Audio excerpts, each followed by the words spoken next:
You're off the project until you apologize to my son. The words hung in the Zoom call like a death sentence. 89 people, cameras on, watching me get publicly executed by Timothy Martinez because his MBA prince couldn't handle being told he was wrong.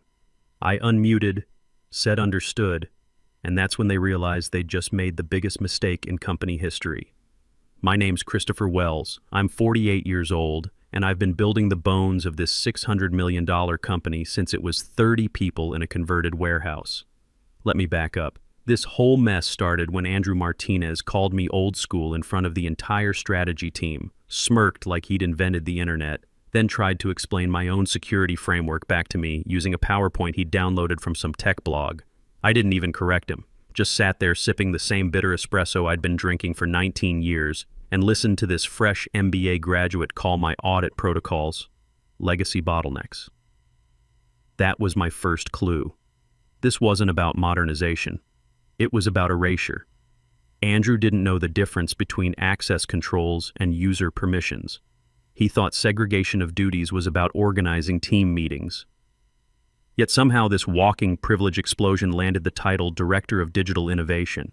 No technical interviews, no hands-on experience, just recycled TED Talk vocabulary and a last name that made HR nod like it was 1995. Before Andrew showed up, my days were steady. Systems running clean, security protocols humming, zero breaches. I'd trained every intern they threw at me, even helped 2 former CTOs turn their relatives into decent junior developers. Both still send Christmas cards, but Andrew wanted blood. He walked in and started cutting without reading documentation. Deleted backup verification logs I'd implemented after a SOX violation in 2019. When I asked politely if he wanted to review compliance history before making changes, he waved me off. Christopher, we need to embrace agile methodology. Maybe look into it. That's when I knew we weren't in modernization. We were in a purge. His second week, Andrew pushed a memo to discontinue a monitoring tool I'd built after the Harrison Industries breach, one that cross-referenced vendor access patterns against our payroll database. His reasoning? It clutters the dashboard and slows deployment cycles. I scheduled a one-on-one. He canceled twice, then sent a Slack message. Let's focus on solutions, not problems. Thanks. No signature, no context. I documented every change, flagged security risks, sent it quietly through internal channels to compliance. Timothy Martinez called me into a Zoom the next morning. Full company, 89 people, cameras mandatory. Timothy smiled, but not the safe kind. Christopher, I understand you've been questioning our new initiatives. My son is bringing this company into the 21st century. Your resistance is creating fear. He paused. You're off the operational pipeline until you're willing to publicly apologize to Andrew for undermining his leadership. I didn't flinch, just unmuted and said, understood. The room went silent. But when I said understood, I wasn't agreeing.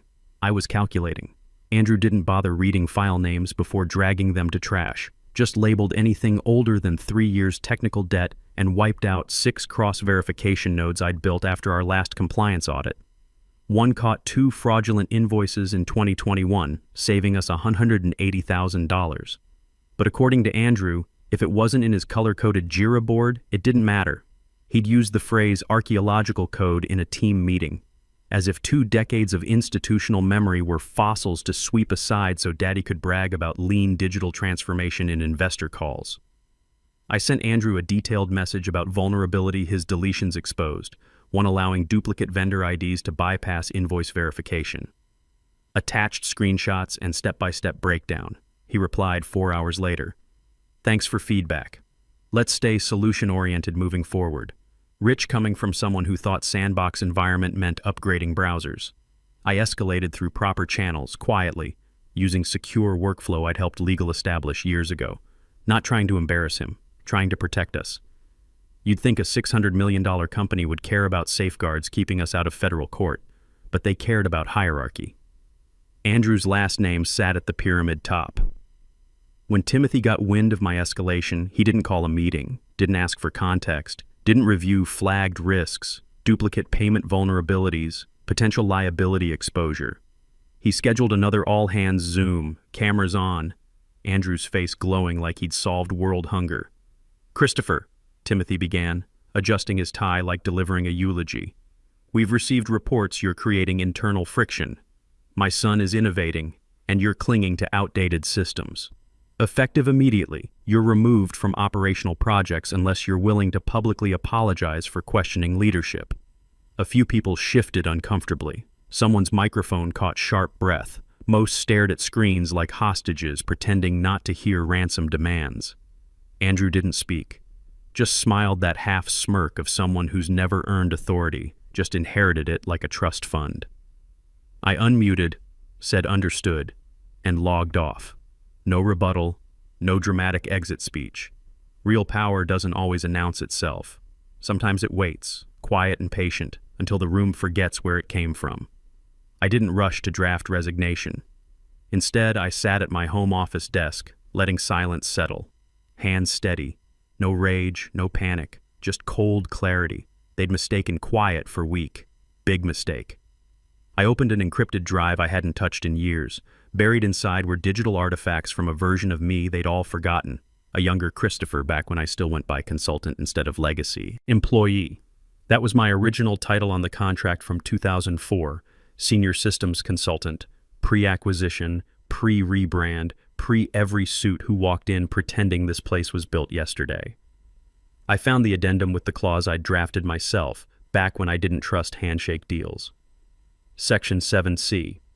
In the event of project removal without due process or documented cause, contractor retains exclusive licensing rights to proprietary system modules created independently during original architecture development, including but not limited to security frameworks, compliance protocols, and integrated monitoring dashboards. Simple terms. If they cut me without legitimate cause, I own the foundation. They'd never amended it, never noticed it, not once in 19 years of contract renewals. I started building my exit strategy the same way I built everything else, quietly, methodically, no loose ends. Logged into my admin console, the real one, not the pretty interface Andrew had commissioned for user experience optimization.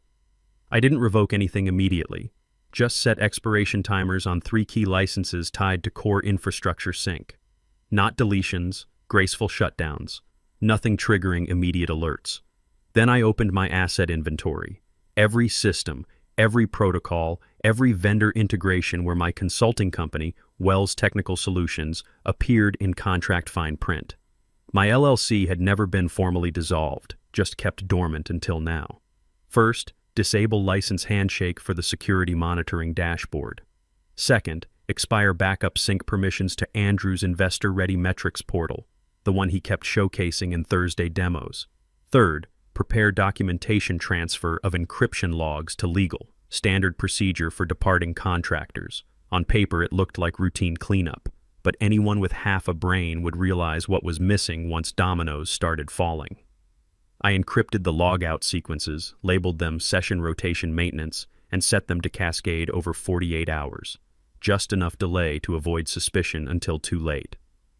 Then I pulled out a USB drive from my desk drawer, sitting there since 2016. Inside, the only working copy of our compliance audit logs from SOX implementation. No cloud backup, no redundancy, just mine. This wasn't revenge, it was insurance. If they were kicking me out of the house I built, they weren't keeping the keys. The first system hiccup happened Tuesday morning. The investor portal threw a soft timeout error. Nothing catastrophic yet. Andrew probably blamed server lag or forgot to renew some API token. I could picture him calling help desk blaming offshore contractors before checking error logs. If he had checked, he would have seen the status message. License authentication failed. Handshake inactive. That handshake used to be automatic until I turned it off. Meanwhile, his beloved Apollo Analytics dashboard, the one he'd named like launching satellites, started loading blank tiles, then froze completely. He'd hard-coded it to pull from live data view that I'd filtered through secondary verification layers. Without my access key, it saw nothing but empty tables. Nobody suspected sabotage yet. That's the beauty of professional exits. Everyone's too busy with their next meeting to notice what's slowly breaking until lights go out completely.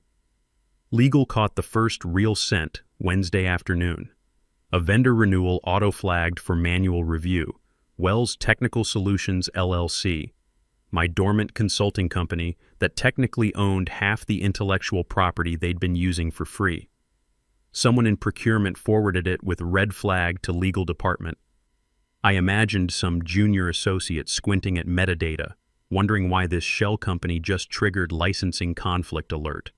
I walked into HR Thursday morning with resignation printed and folded, slid it across the desk with my badge like returning a library book. The receptionist smiled too brightly. "Oh, transferring to another department?" I didn't answer, just nodded and said, "Thanks for everything," walking out before she could flip the letter open. She wouldn't have understood the last page anyway. The one detailing retained intellectual property rights and timestamp of my final system access. Outside, it was overcast, but not raining. Not a storm, just the kind of gray that makes everything look different than yesterday. Back in the office, they were scrambling, but not for the right reasons yet. Andrew was probably calling it network latency. Legal was flagging expired contractor agreements with phrases like potential exposure. Timothy was likely rehearsing investor call talking points about operational streamlining without realizing ground was shifting beneath his feet. This was the phase nobody notices, when pieces shift slightly out of alignment. Not broken yet, just disconnected. When you disconnect enough threads, even the most expensive tapestry starts unraveling. Andrew strutted in Monday morning like he'd personally invented cloud computing. Designer coffee in hand, wireless earbuds glowing, fake confidence of someone who'd confused silence for surrender. He finger-gunned the receptionist, who looked like she was trying to disappear into her monitor, then swaggered down the hall like a dog off its leash. When he reached my row, he paused, really looked at my empty desk. No coffee mug, no sticky note reminders, no worn mouse pad I'd used since Clinton administration, just dull silence of someone who'd left with purpose. "Learned your lesson, huh?" He mumbled to the empty chair, trying to look authoritative for the junior developer nearby who blinked confused and went back to pretending her screen wasn't frozen. Across the building, in a conference room with blackout blinds and 4 standing desks, panic was setting in. An alert had triggered at 7:52 a.m. Critical, unauthorized credential access detected. Core license validation failed. Normally, that would be routine IT drama. Someone fat-fingered a password. A vendor changed their API. But this alert was tied to their financial reporting engine. The license key didn't just fail, it returned null. No backup, no fallback, no shadow system. The platform didn't just reject access, it had no idea what access meant anymore. At 8:18 a.m., a level 3 support tech sent an internal message to his team lead. "Weird thing. Wells Technical Solutions is showing as license owner for reporting infrastructure. Isn't that Christopher's old consulting company?" At 8:24 a.m., the legal team's Slack channel went from idle chatter to emergency mode. Sarah Johnson, the paralegal, posted a screenshot of an unfiled agreement dated 2004. System continuity rights remain property of Wells Technical Solutions unless advisory contract terminated per Section 14B. No corporate signature, no amendment, just my initials and a digital timestamp that was still valid. By 8:31 a.m., Timothy's phone was buzzing with messages from Sarah. "Are you aware Christopher Wells still holds primary licensing for our core financial systems? This affects investor reporting immediately." He didn't respond because Andrew was frantically refreshing his dashboard, watching every chart he'd promised to show investors load as white rectangles and error messages. Confidence is fragile currency. One bad morning, one failed demo, one buried contract clause, and suddenly you're not the future of the company. You're just the kid who broke the plumbing trying to redecorate the bathroom. By 9:47 a.m., half the board preparation materials had failed validation. Every export button returned a polite 502 error, service temporarily unavailable. But there was nothing temporary about it. Those reports were scheduled to go live by noon for investor review. Without them, the whole quarterly presentation collapsed like a house of cards in a ceiling fan. The head of finance was pacing. Andrew had stopped smiling. Their junior analyst was desperately copy-pasting screenshots into PowerPoint slides, but the graphs weren't just broken. The underlying data was locked. The access pathways they'd relied on for years were no longer theirs to open. At 10:03 a.m., Sarah from legal burst into Timothy's glass office without knocking. He didn't look up from his laptop, fingers frozen over the keyboard like it might type an apology for him. "Did you terminate Christopher publicly?" she asked, breathless, holding 3 printed pages marked with fluorescent tabs. He blinked. "What? Did you publicly remove him from projects on record during a company-wide call?" Timothy sat back. "I told him to apologize to Andrew or step aside. He chose to step aside." Sarah stared like he'd admitted to embezzlement. "Oh no," she whispered, then louder. "You can't do that, not with his original contract terms active." She slapped the papers on his desk. Section 7C. He retains software licensing rights and conditional IP ownership tied to advisory status. If he's removed without documented cause, he owns the monitoring systems, the compliance frameworks, the audit infrastructure. It's not company IP. It's his IP that we've been licensing through Wells Technical Solutions under active consulting terms. You just severed that relationship. Timothy's face went pale. That was 20 years ago. Surely it expired. It was renewed in 2019, Sarah cut him off. We filed a standard extension during our SOX compliance phase. Christopher's signature, no executive countersignature. It defaulted to his original terms. But he's just an employee. He was a co-founder consultant, she snapped, and now he's a hostile vendor. By 11:17 a.m., 6 investors had requested final packet access. None could open the files. The system kept redirecting to a deactivated portal with a banner reading, "Contact Wells Technical Solutions for licensing authorization." That was me. I'd changed it over the weekend from powered by internal systems to something more accurate. Andrew had locked himself in a conference room, probably Googling emergency intellectual property override, but there wasn't one. Not for systems built by hand, module by module, by someone who never believed in giving away blueprints to people who couldn't be bothered to read the manual. What they'd called legacy bloat was actually leverage, and they were watching it slip through their fingers in real time. The emergency board meeting was scheduled for 2 p.m. sharp. Every executive cleared their calendars. No agenda distributed, no preparation materials, just a single subject line from the chairman: System Access Crisis. Immediate review required. The first slide wasn't a chart. It was a blank screen with one line of red text: Q3 Compliance Audit Trail, File Not Found. That's when the whispers started. Turns out Andrew's modernization wasn't just cosmetic. In his rush to make things look streamlined, he'd deleted the master compliance log database, the one I'd specifically warned him about in our last email exchange. No versioning, no incremental backups, no cloud redundancy. He'd replaced everything with a custom reporting interface that looked clean until you tried to access historical data and found nothing underneath. The problem: that audit trail wasn't optional. It was a federal requirement for 2 overlapping government contracts. The absence alone triggered automatic investigation protocols. They couldn't fake a backup now, not with timestamp discrepancies already flagged in the metadata. Someone asked about recovery options. Sarah replied with devastating simplicity. Christopher Wells was the sole custodian of the encrypted archive under contractor agreement. Silence. That was the moment panic shifted to calculation. I wasn't just the guy who quit. I was the only person on Earth who knew where the digital bodies were buried and how to properly exhume them. At 2:34 p.m., my phone buzzed. Personal email, not from Timothy or Andrew, but from Jennifer Adams, the CEO's assistant. Someone I had worked with quietly for years, passing compliance notes and system updates before Slack ruined everything. Subject: today's situation. Message: Christopher, hope you're well. Things have gotten complicated here.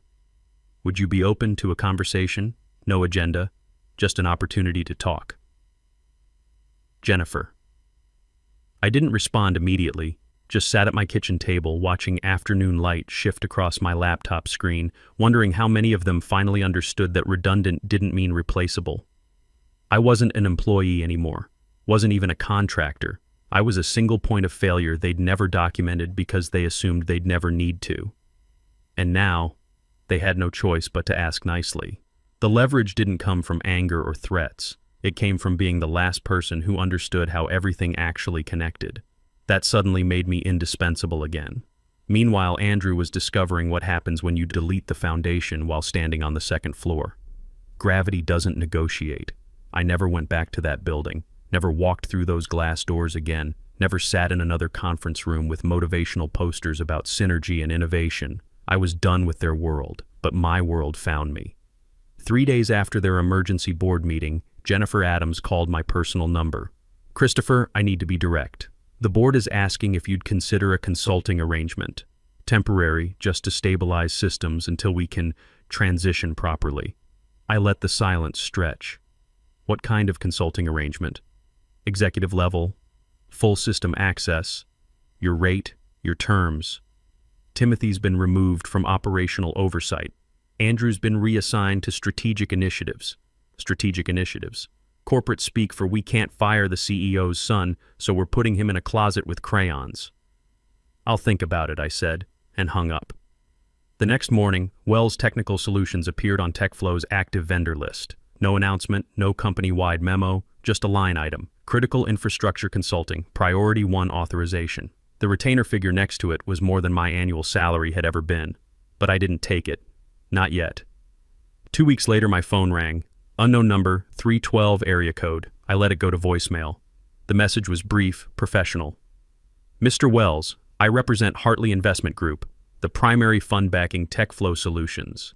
We've reviewed your system architecture work. It was impressive, elegant, secure, future-proof. We're interested in discussing consulting opportunities across our portfolio if you're available." She didn't say who specifically she worked for. She didn't need to. People like her don't call unless the room has already decided. That afternoon, I drove past TechFlow's office complex. 3 news vans in the parking lot. A reporter doing a stand-up in front of the main entrance. The stock ticker at the bottom of my phone showed their shares down 23% since my departure. TechFlow Solutions. Under SEC Investigation for Compliance Violations, scrolled across the business news feed. Andrew had been promoted again. To Senior Advisor, Digital Transformation. Another meaningless title with an office where he could spend his days writing blockchain proposals nobody would read. Timothy had stepped back from day-to-day operations to focus on strategic vision.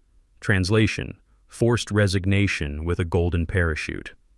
3 months later, Wells Technical Solutions had 8 corporate clients, all referred through Hartley's network. Companies that understood the difference between innovation and destruction, between efficiency and negligence. Places where experience was valued, not discarded. My new office was 20 minutes from TechFlow's headquarters, but it might as well have been on another planet. No open-plan seating, no kombucha taps, no motivational posters about disrupting industries. Just quiet competence and the kind of respect that comes when people understand what they're paying for. Jennifer Adams left TechFlow 6 months after I did. She called to thank me for the reference letter I'd written when she applied to be COO at a startup. "You saved me from that sinking ship," she said. "I should have left with you." Sarah Johnson from legal took a position at Hartley Investment Group as their compliance director. Her first assignment was reviewing TechFlow's asset recovery plan. Small world. The final chapter came exactly 1 year later. TechFlow Solutions was acquired by their largest competitor for 40 cents on the dollar. The press release cited integration challenges and regulatory compliance costs as factors affecting the purchase price. Translation: nobody wanted to inherit the mess Andrew had created. The acquiring company brought in their own technical team. They spent 6 months trying to rebuild the systems Andrew had deleted before finally calling me. "Mr. Wells, we understand you designed the original architecture. Would you consider a consulting contract to help with knowledge transfer?" I considered it for about 3 seconds. "I'm afraid my schedule is full for the next year, but I can recommend some excellent junior developers if you're interested in starting from scratch." The irony wasn't lost on me. They'd have to rebuild everything I'd originally built, except now it would cost them $2 million instead of the $180,000 they'd been paying me annually. Andrew Martinez's LinkedIn profile now lists him as entrepreneurial leader and innovation catalyst with no current employer. His latest post is about embracing failure as a learning opportunity. It has 3 likes. Timothy found a position as chief digital officer at a mid-sized logistics company. He lasted 8 months before being transitioned to an advisory role. Some people never learn that titles don't create competence. Last month, I spoke at the National Cybersecurity Conference about legacy system architecture and institutional knowledge preservation. The audience was 400 senior IT professionals, most of them gray-haired veterans like me who'd watched companies destroy themselves chasing the latest trends. During the Q&A, someone asked about dealing with age discrimination in tech. I kept my answer simple. Build things so well that they can't function without you. Then make sure the contracts reflect that reality. The applause lasted longer than I expected. That evening, I sat in my home office, the same kitchen table where I'd planned my exit from TechFlow. My laptop showed Wells Technical Solutions' quarterly revenue report. We were profitable, growing steadily, taking on only clients who understood the value of experience over enthusiasm. The screen faded to black as I closed the laptop. Outside, it was drizzling again, the same kind of gray afternoon when I'd walked out of TechFlow for the last time. But everything had changed. I'd built something that lasted 19 years. They'd destroyed it in 19 days. The difference? I knew where the blueprints were buried.